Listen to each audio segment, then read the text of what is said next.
Mm, Hi, Noe. How are you today? Pretty good. A little tired, but I'm okay. Great. Well, thank you so much for managing to make it to the call. I Mm, know in Seoul, where you are based, it's already pretty late. But yeah, thank you so much for making it sure. to the session. So Noe, what we would like to do today for our viewers is really to talk a little bit about your background and how you got to be, I would say, one of the main or very prominent digital artists that we have now in the Oh, world. With I'm one of the main ones. I don't know.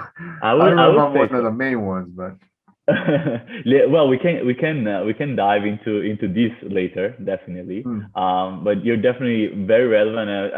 I think a source of inspiration for many artists coming to the space. But you definitely have an interesting background, and I wanted to discuss a little bit about that. So, Noe, you are in Seoul now, mm, but you're originally from Texas in the U.S. right.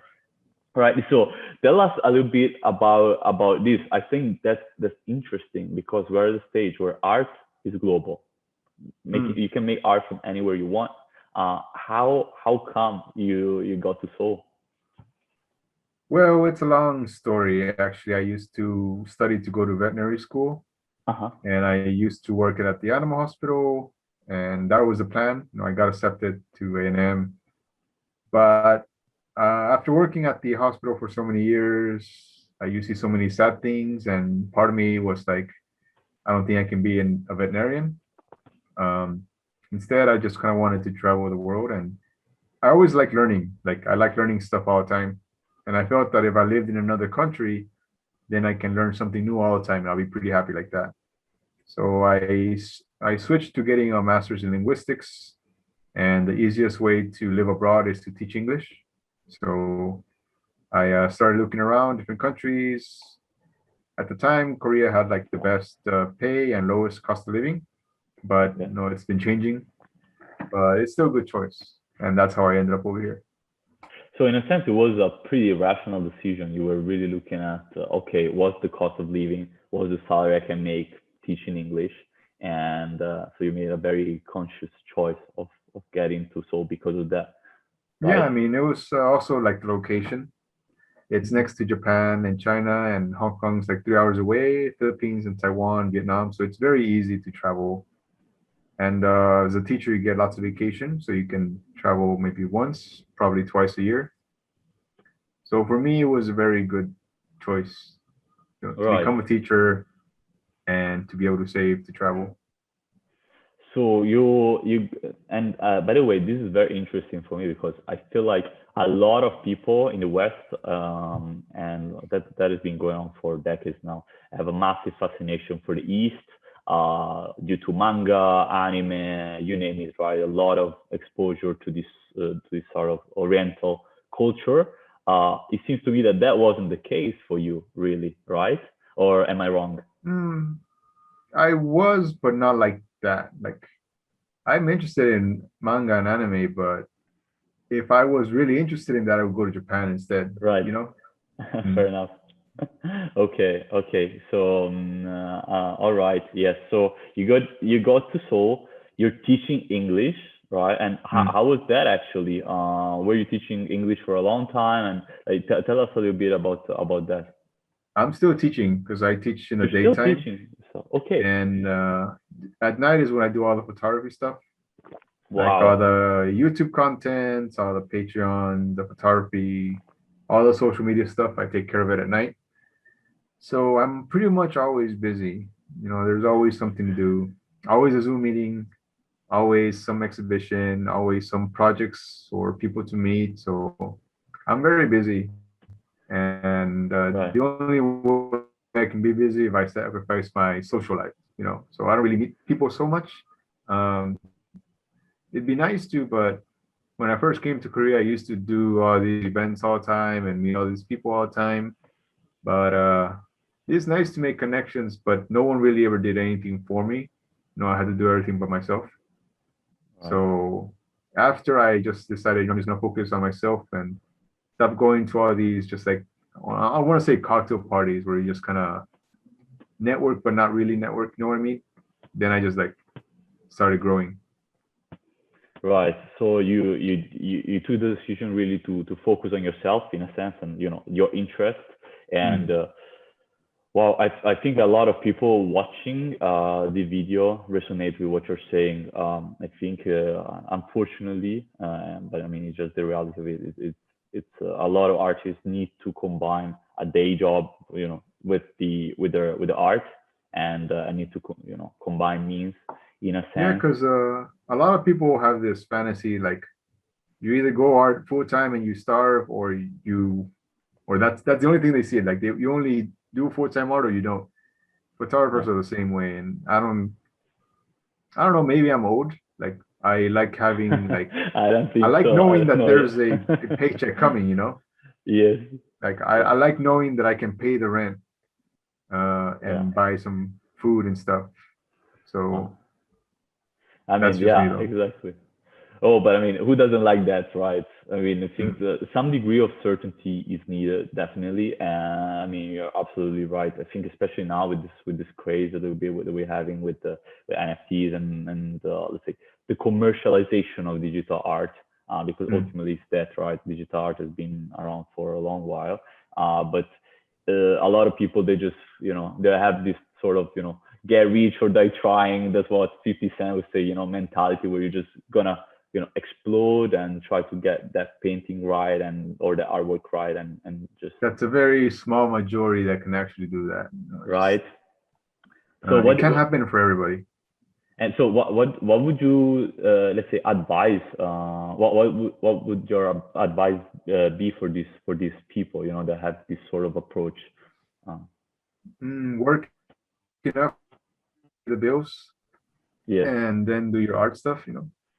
Like you don't have to work 9 to 5 job every day to live, right? Well, maybe you do depending where you live. If you live in a big city, then yeah, probably. But if you live in a smaller one, then you don't have to. Mhm. You don't Right. have to go to a big city to do everything.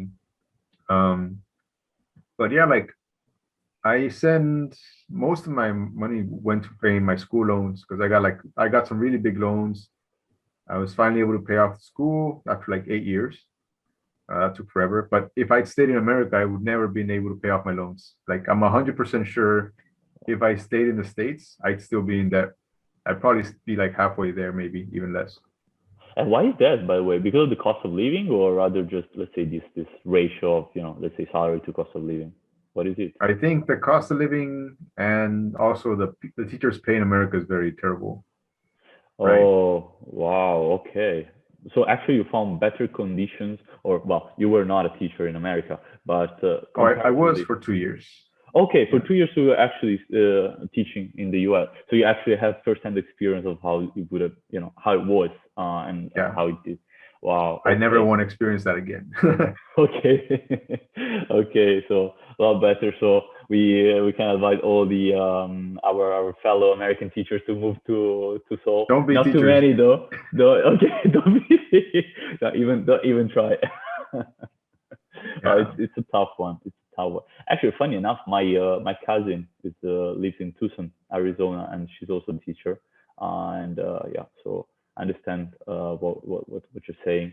Uh, and okay, so you're still teaching, still a teacher, and art, right? That's the Mm, other, I would say, main, let's say, realm where you focus your time mm. on. It's And funny because like I'm a photographer, but yeah, maybe 3 or 4 years ago, I started calling myself more artist than photographer.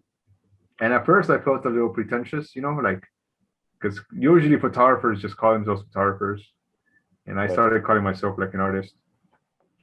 And then all this NFT stuff happened, right? And then I kind of felt right at home because I know it's a little controversial, but when NFT started, a lot of people that don't call themselves artists started calling themselves artists, right? Yes. Yeah, I don't really want to say like that, but it is what it is. I kind of And joined the wildfire sale, but I've been calling myself that for quite some time already. So for me, I kind of felt at home once NFT started. came out. And actually, no, what was, let's say, the little, or this pivoting moment when you started calling yourself artist? Did you realize that you were at a certain stage in your photography that you felt, I mean, you were mentioning, right? You felt a little like you felt that this was a little pretentious, but did you feel that you were at a certain, point in your career, if we may call it that way? I think it's just because uh, I never really got along with other photographers so much. Oh, right. Well, I mean, my friend photographers, yes, because we kind of do the same stuff. We like playing around, we like experimenting, we do the cyberpunk stuff. But like with like the mainstream photographers, especially since I do a YouTube channel, Hmm. they they're very different. Like their idea of what is photography is very different. Like it has to be this way. It can't be like what I do. Like I have many people tell me that it's not even photography, it's just like digital art. It's stuff like that. So I used to try to please other photographers and the artistic community. Like on Instagram, I would only use the photography hashtags and stuff like that. Like if you start going to my Instagram and looking back like a few years, you can see where I stopped using photography, night photography, street photography hashtags and started using like art, digital art, like night art, like that kind of stuff. And I think once stopped trying to please other people, then that's when my photography just kind of like went up. I think, Right. anyways. Well, okay. So again, it's this theme, right, of focusing more on yourself in a sense, right? Like not really caring about what other Yeah, photographers think about you, but rather just what you right. want to. I just feel like, yeah, I'm a photographer, but I know I'm not like them. Oh, sorry, like them exactly. Like I just Right. kind of doing my own thing, and it's okay if they don't think what I do is photography, even though it is. Yes. And then knowing, like, what was your first approach then to let's call it digital art, right? Or I don't know how we shall define it. uh, NFT already. It's a little bit it's smoky, I think, still in a sense. But when did you get? I mean, let's put it that way, right? Let's put a little bit of let's say frame of reference what we're talking about. So 2017, 2018, I think this whole crypto art space came to existence, right? People started thinking about it. It was very, let's say, elitarian. I would call mm, it very niche.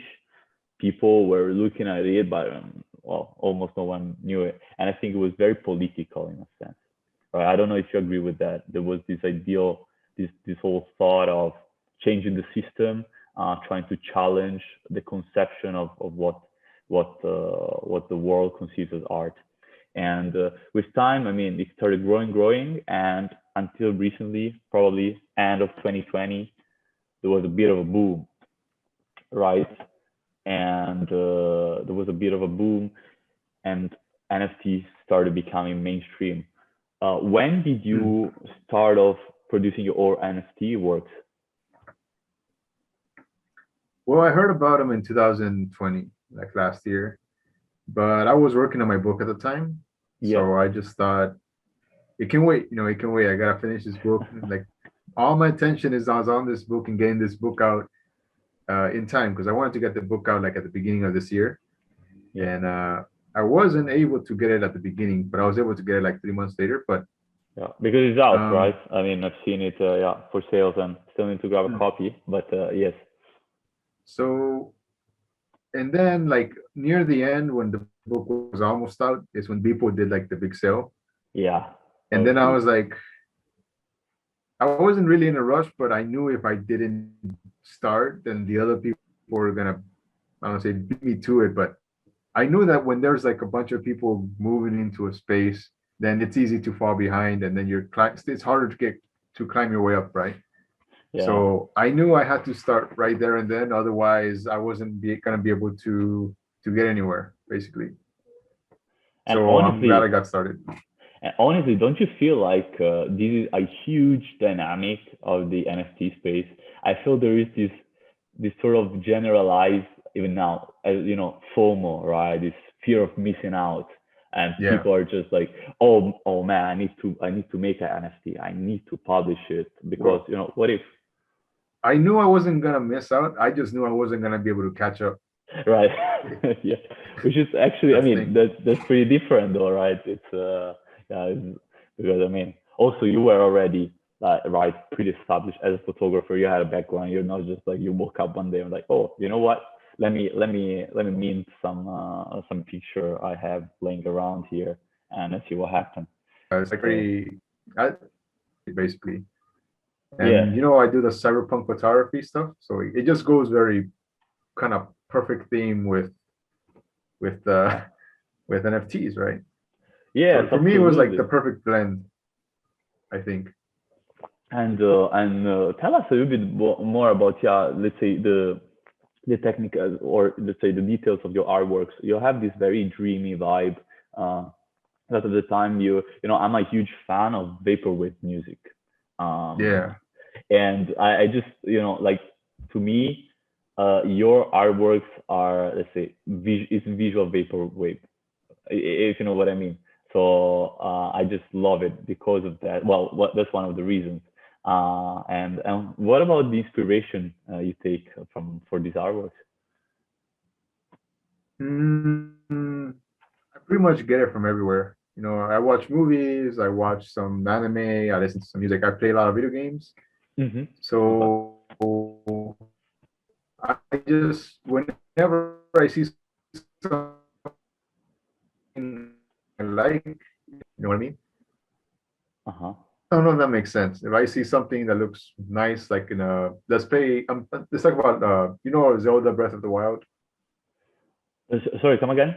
You know Zelda Breath of the Wild? Yes, Zelda. Yes, I know it. So let's say I'm playing Zelda and then I just somewhere in the screen it looks like really beautiful to me. Then like I'll take like a screenshot and whenever I go out I look for something that looks like that. And then the Oh final thing wow. on the computer will be to like edit it to look like that. That's basically the way I work. Wow, so that's so interesting. So you take inspiration from the digital world and then you try to find the digital world in the real world. I never put it that way, but yeah, that sounds better. Yeah, for me it's just watching No, movies I'm and gonna games and copyright stuff. that. I'm gonna copyright that. Just- No, I thought of something like that before. Like, usually artists try to take something from your life and make it look like that or something. yeah, But I take art and I try to make my photos look like art, or make my yeah, real life stuff look like art. yeah. That's super interesting. Yeah, I never heard of this actually with anyone. So yeah, you do it like you're reverse Reverse. engineering the well, in this case the video game, but I'm sure maybe coming from a movie or wow, that's very interesting. And so speaking of video games, I understand you're a huge fan of Zelda. Uh, Yeah. I still is haven't beat it though, because it's just too much to do. yes. And maybe, well, I understand that you also like to wander around and really take your time also to observe things, right? To take inspiration from what you see. Video games are Mm. huge, and is music a big factor for you?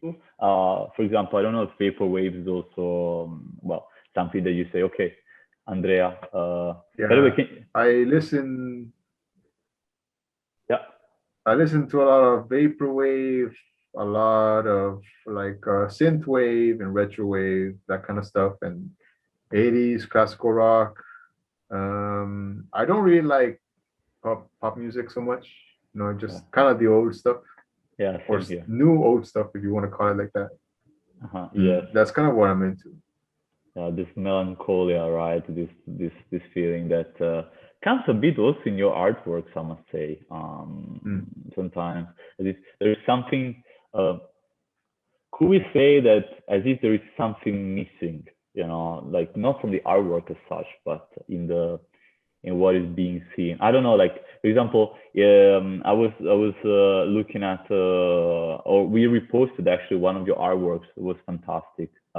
Just with that you posted a couple of days ago with blooming trees, right? Cherry tree blossoming in just a street, and you get this very dreamy vibe that makes you wonder, well, first, if you've ever been there, it's like, okay, wow, yeah, it's a bit, you get this memory vibe from from the artwork. Yeah,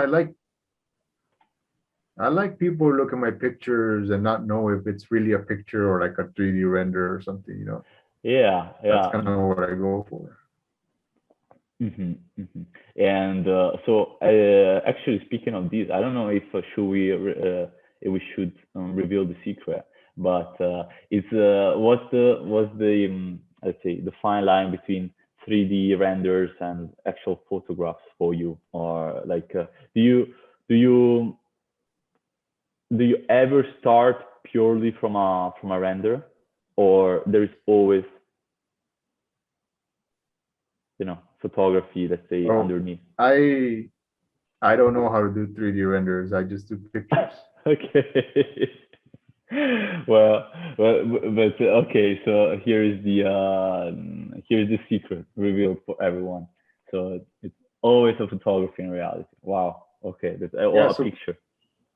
people sometimes ask me like, dude, can I hire you for some 3D stuff or whatever? I'm like, I don't know why they think I do that. I don't know any of that stuff. It's a But good thing, maybe. yeah, absolutely, absolutely, right. And I mean, I understand also, no, this is what you're going for in a sense. You want to keep the viewer a little bit on the edge, not really knowing what's happening. Is it 3D render? Is it a picture? Have I been there, or never been there? Why do I have this memory in my head of this place I've never been to, which is that's great. And so, oh yeah, I was wondering if this is really about, let's say, the artworks, but what's what's your message? What do you want to communicate with your artworks? Ultimately, why do you make art? Why do you make art? Mm, it's kind of weird because like all the other artists, they have like a message and everything, but I've always been the kind of person that doesn't want to romanticize stuff too much and doesn't want to complicate it so much. For me, I just like making something beautiful. Like that's all I want to do. Like I don't have some ulterior motive or message or I know it sounds really bad because I know that's the kind of thing that sells, but I just want to take something normal and make it look beautiful, you know. When I go out taking photos, I just thinking in my mind, I want to capture something beautiful. That's it. All right. And it's kind of weird because almost everyone has like stories when they make some artwork or something, and mine is just it looked really nice to me and I took it, right? Mm. I mean, look, no, I mean, I agree with you, meaning that there are a lot of artists that go, well, that path, right? They take that path. From my perspective, and that's also what we've been trying to do with Virtual Piazza from the beginning.